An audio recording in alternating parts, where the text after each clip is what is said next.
No, I haven't changed my mind on friction shifting. But you already knew that.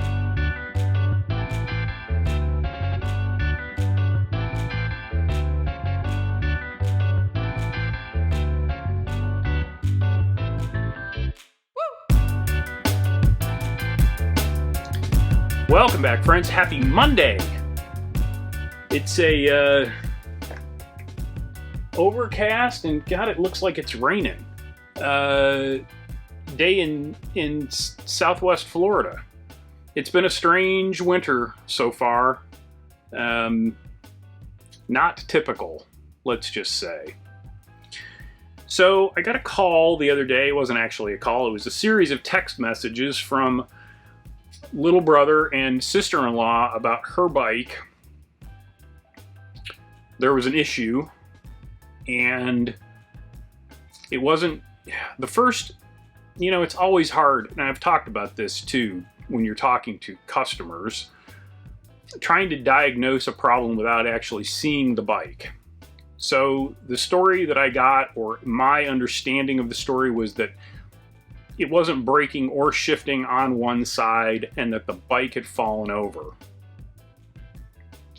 So it didn't make any sense that the braking and the shifting would go at the same time. And the first thing that entered my mind when you talk about a bike falling over was, did it bend the rear derailleur hanger? Because I thought it was the rear brake, rear shifter. So I had my brother take a picture of the back end of the bike, and the hanger was as straight as it needed to be. It's a Surly disc trucker, and those hangers are not impossible to bend, but it's difficult. You got to really lean on it to bend one of those things. So I gathered up tools and extra cables and a work stand and trotted over to the east side of the state to try to fix this bike. Well, as it turned out, it was the front, and the shifting was working fine. She had just kind of forgotten which shifter did what, which new rider, relatively new bike. That's understandable. That happens. And the front brake cable had just gotten loose, had pulled through the anchor bolt a little bit, which made the brake almost inoperable.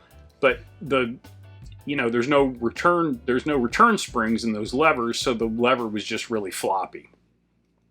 So 45 seconds, retighten the cable, and we were back in business.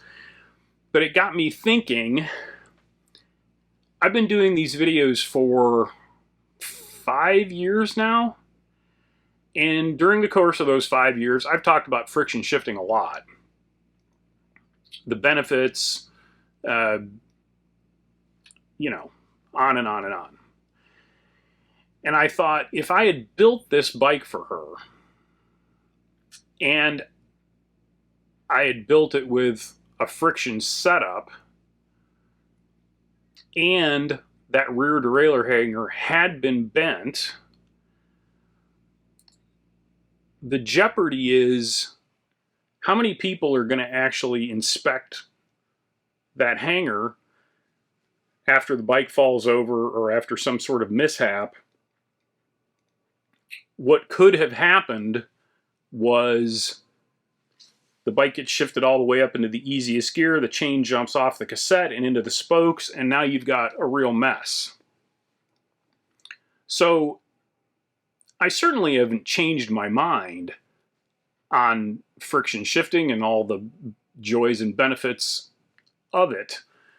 But it did give me pause when you're talking about a new cyclist, somebody that doesn't really understand all the ways that the bike works. It just, I thought it was worth mentioning.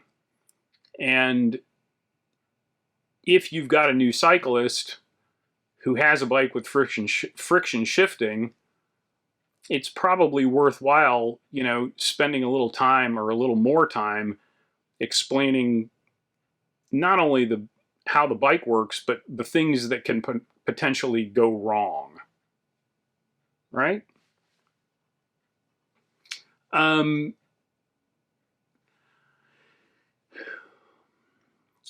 remember my first trip to Florida was probably 82.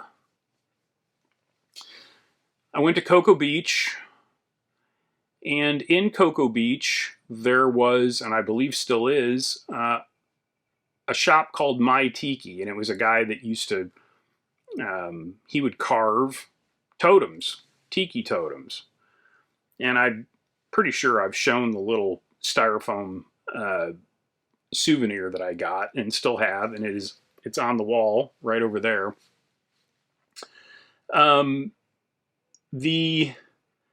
And I don't remember, all I remember was being completely enamored with them. I didn't really understand the culture or subculture that went with all of those things, but I was fascinated by them, and I really wanted a full-size tiki, but there was no way to get it home, and I'm sure they were out of my budget, and still are. But when I started messing around with tiki cocktails, I got sucked right back in to this tiki culture, and then I read Martin Cate's book about his bar Smuggler's Cove in San Francisco. And what I found was this is a subculture that's fully formed. There's even a genre of music that goes along with tiki culture. They call it Exotica. I'm sure some of you out there are well aware. I was not. And I really dig it. I found this band called the Tiki Orchestra. It's, sometimes I feel like, if Lionel Hampton and, goodness gracious, Harry Belafonte, if Lionel Hampton and Harry Belafonte had a baby, or it's part Henry Mancini Orchestra and part Captain Geach and the Shrimp Shack Shooters. I feel some of you Googling right now, and at least one of you got the reference. But it's really fun, and it's something that you can have on in the background. It doesn't intrude. It's all instrumental as far as I can tell. But you ought to check it out. There's a whole thing on Spotify about Exotica.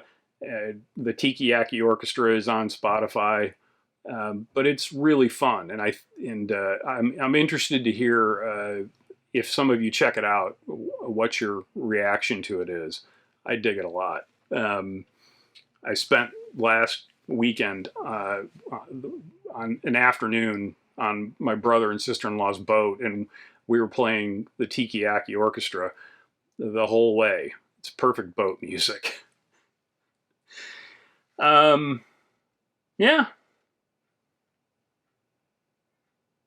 That's about it. That's all that's going on here in South Florida. It's, like I say, it's